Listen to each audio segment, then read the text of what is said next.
Bonjour, donc aujourd'hui on se trouve sur un jeu de robot, donc c'est la première fois on l'essaye. Donc ce jeu s'appelle Railstel Racking. On va tout de suite essayer. Railstel Boxing. Nicolas Dupont-Aignan assure même qu'il sera au deuxième tour de la présidentielle. J'avance au pas de la tortue. Donc c'est la première fois qu'on essaye ce jeu. C'est le premier essai de ce jeu. Qui jusque-là s'affichait avec Jean-Luc Mélenchon, l'ancien trader, Jérôme Kerry. Donc j'espère que ça va aller avec ce jeu. Anticapitaliste, j'arrive même pas à le dire du coup. Anticapitaliste. Il reste un meeting où la foule n'entonne pas la Marseillaise. Chez Lutte ouvrière, Arlette Laguillet et Nathalie Arthaud remplissent le cirque d'hiver à Paris et condamnent la campagne électorale centrée sur l'immigration et la sécurité. S'il y a des salariés aujourd'hui qui vont au travail, la peur au ventre, ce n'est pas par peur. Donc voilà mon personnage. Donc pour le moment on va déjà faire combattre. Nicolas Sarkozy repart sur le terrain Défi. en Alsace. Et on a sélectionné le mode défi. Toujours pas candidat, présente son diagnostic de l'état de la France. Et jeudi, sous les ordres de la République, Voilà. François Hollande prononce un discours solennel sur les institutions. Voilà. Bonsoir Arnaud Mongeau. Bonsoir Madame Soudan. Merci beaucoup d'avoir accepté notre invitation.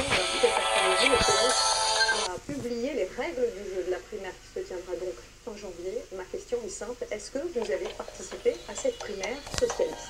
Oui, j'ai décidé d'inscrire ma candidature à l'élection présidentielle de 2017 dans le cadre des primaires de la gauche. Pourquoi? D'abord, parce que les Français ne veulent plus de ce duel annoncé de deux anciens présidents sortants, les mêmes protagonistes en 2012 qui nous ont menés là où nous sommes. Et puis surtout, c'est l'outil du rassemblement, c'est-à-dire d'éviter les divisions, l'émiettement. Et je crois, j'en suis convaincu, que si nous nous rassemblons, nous pouvons l'emporter en 2017 et éviter ce scénario noir qui est annoncé de l'élimination programmée comme ce fut le cas le 21 avril 2002. Ça veut dire que vous acceptez l'idée d'être face à François Hollande dans cette primaire? On ne sait pas ce qu'il décidera, il va se prononcer d'ici la fin de l'année, mais vous acceptez cette idée alors qu'on sait que vous êtes en opposition avec le chef de l'État depuis votre démission du gouvernement? Oui, mais je voudrais devant vous lancer un appel aux Français, et particulièrement au peuple de gauche. Vous n'avez pas d'engagement politique. Vous avez été sérieusement déçus par la politique menée. Pourtant, cette primaire est la vôtre, car elle peut vous permettre de participer au renouvellement de la gauche, de ses projets, de ses idées, de ses solutions, de ses dirigeants, les hommes, les femmes. Et je voudrais leur dire, emparez-vous de cette primaire. Elle vous appartient et je vous y invite. Est-ce que vous soutiendrez François Hollande si c'est lui qui l'emporte? Est-ce que ça vous semble possible? Je crois que dès lors qu'on accepte des primaires, on en accepte toutes les règles.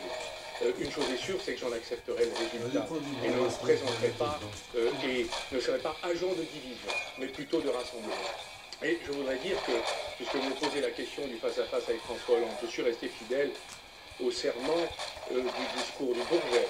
Je suis resté fidèle aussi aux ouvriers de Florence.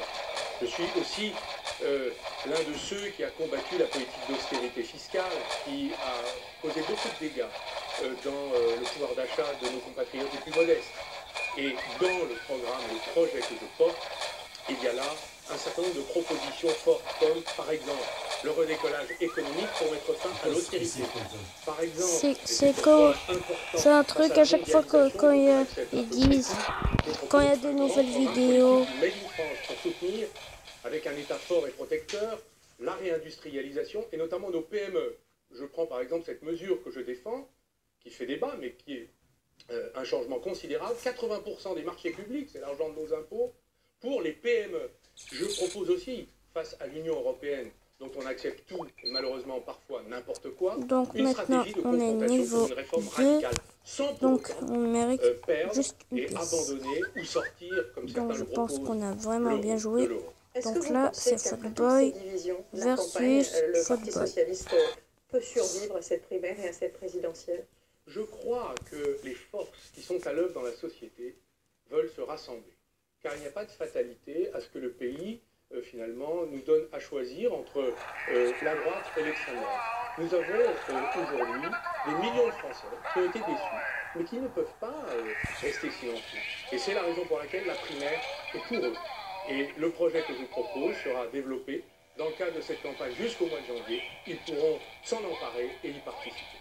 Merci beaucoup, en tout cas, d'être venu nous annoncer votre décision de participer donc à cette primaire socialiste. Merci infiniment. Alors on va maintenant parler d'un secteur qui vous a d'ailleurs beaucoup occupé quand vous étiez ministre de l'économie, c'est celui de l'automobile. Le Mondial de Paris a ouvert ses portes au public hier et dans les stands, impossible d'échapper à ce sigle SUV, des modèles qui représentent aujourd'hui une voiture vendue sur 4. Pascal Boulanger, Sébastien Lamoiseau et David Borne. Pour ouvrir, ce sera un petit moment sécularisé, à son écran d'avoir la pièce. Au Salon de Paris, les visiteurs n'ont Dieu que pour eux. Les SUV, un acronyme anglais, Sport Utility Vehicle, que nos amis canadiens traduisent par véhicule utilitaire de sport. Ils ont l'allure d'un 4x4, mais n'en sont pas. Parfois luxueux, on les voit surtout en ville. Les Français les adorent de plus en plus. Cette très tendance, ça permet d'aller un peu partout en étant un peu plus haut que les autres. Moi, ce qui m'intéresse, c'est d'avoir un bon coffre pour rentrer à la poussette. Et j'aime bien la coupe du SUV, les petits 4x4 urbains. C'est ce que je recherche. Moi, personnellement, les SUV ressemblent plus à un 4x4, donc c'est pour ça que j'aime bien les 4x4. L'an dernier, la France a immatriculé 495 000 SUV, chiffre en hausse de 19%. Ces voitures représentent un quart des ventes dans notre pays. 20 millions de SUV ont été produits dans le monde l'an dernier. Le chiffre devrait doubler en 2030. C'est une tendance lourde où BMW a joué un rôle de pionnier il y a 15 ans. La marque allemande décline une nouvelle proposition à Paris avec le X2. Oh, donc maintenant on a perdu. Donc moi, perso, je vais faire une revanche. C'est un véhicule qui donne une certaine praticabilité, un certain confort, une certaine utilité. Les constructeurs ont longtemps cherché la voiture mondiale. Et ils l'ont trouvée. La martingale tient en 3 lettres. SUV. Et la popularité de ces voitures surélevées n'affiche pour l'instant aucun signe de déclin. Et ce soir, impossible de consacrer notre rubrique demain à autre chose qu'aux voitures du futur. Bonsoir Louis. Bonsoir Anne-Claire. Alors on a bien compris que les conducteurs n'auraient plus à toucher le volant, mais ça va bien plus loin que ça.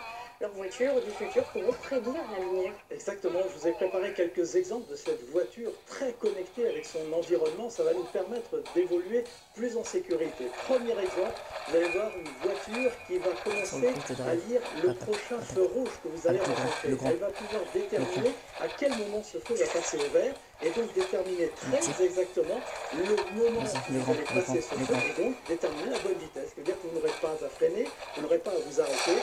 Donc ça veut dire une meilleure fluidité du parcours et évidemment, a priori, un peu moins de pollution. Donc, cette voiture sera très connectée, très équipée de radars. Laisse-moi appuyer, laisse-moi appuyer.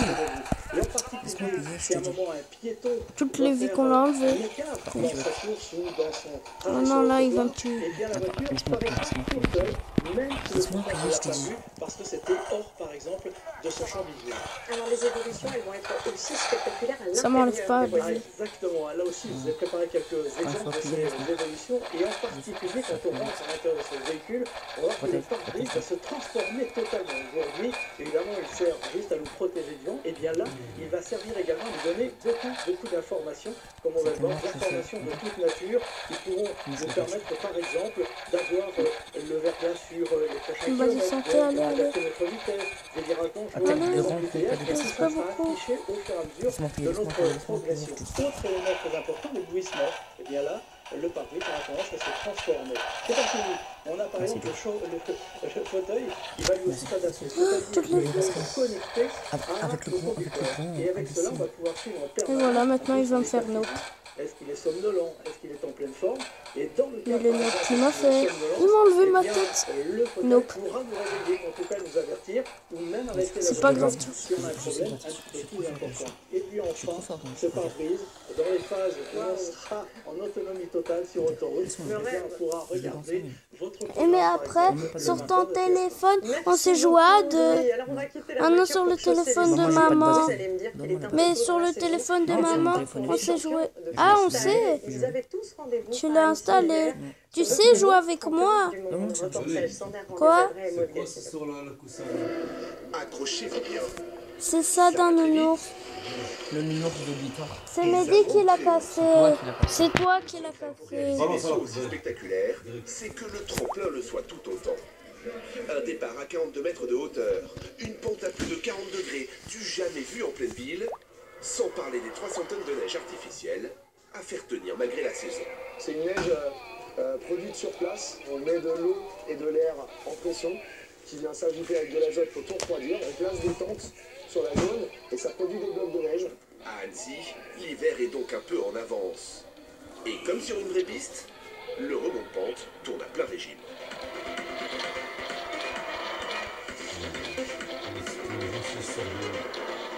En haut, une vingtaine d'athlètes qui ont la ville à leurs pieds.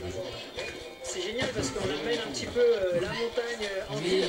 Et il y a plein de personnes qui n'ont pas forcément accès à la montagne, donc ils veulent venir voir un petit peu du ski freestyle. Et en bas, des milliers d'admirateurs, le nez en l'air. C'est des fous, mais on a le droit d'être fous et ils sont top. Bon, est-ce que l'année prochaine tu vas le faire ça? Pourquoi? J'ai trop peur. Allez, plus que quelques semaines, et ces chanceux de leur balcon verront la vraie neige tomber. Et nous vous en parlions hier soir, le champion japonais Makahiki, espoir de tout un pays, a-t-il remporté le prix de l'Arc de Triomphe? La réponse est dans la Minute Sport de Jean-Marie Baudet.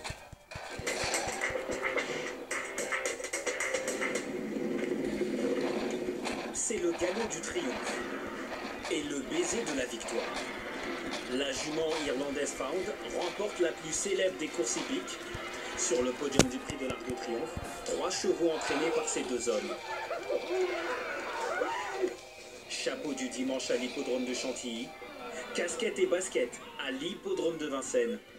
En famille ou entre amis, 50 000 personnes ont participé à l'Odyssea, la course solidaire contre le cancer du sein.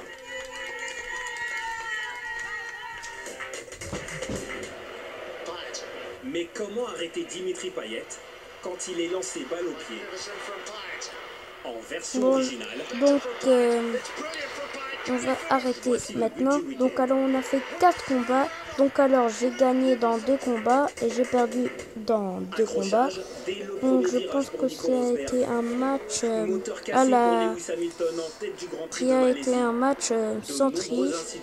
Donc, j'espère que vous avez aimé cette vidéo. Si vous avez aimé, n'hésitez pas à mettre des pouces bleus et des likes et abonnez-vous, commentez.